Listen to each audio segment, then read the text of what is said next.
Now, A for Apollos. This is a man, Apollos, arresting, appealing, assuring in Acts of the Apostles chapter 18. Acts of the Apostles chapter 18 verse 24. And a certain Jew named Apollos, born at Alexandria, an eloquent man and mighty in the scriptures. He came to Ephesus. When you know what you know, and you believe what you really believe, and you stand for what you stand for, and when you stand, your posture, your utterance, your declaration, and the way you comport yourself is appealing, it's arresting, and it's assuring. And then he spoke confidently. We're told in the next verse, verse 25, it says this man was instructed in the way of the Lord,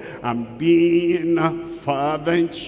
But that's being a kind of earnestly contending for the faith, fervent in the spirit. He spake and he taught diligently the things of the Lord, knowing only the baptism of John. Verse 26, in verse 26, and he began to speak boldly, not timidly. Somebody is earnestly contending for the faith, and he believes the truth. He believes the faith.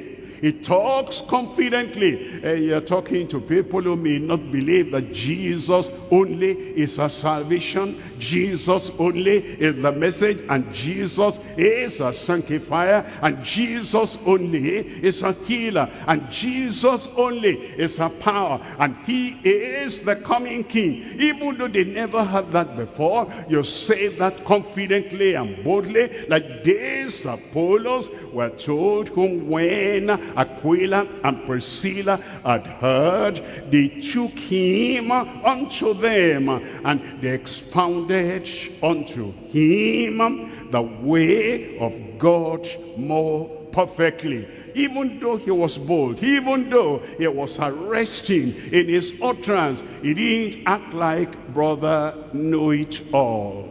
When Aquila and Priscilla, when they called him and expanded the word of God more perfectly, he accepted. And then with that same fire and fervency, he went forth convincing the Jews that this Jesus is the Christ. Look at R there. R is for the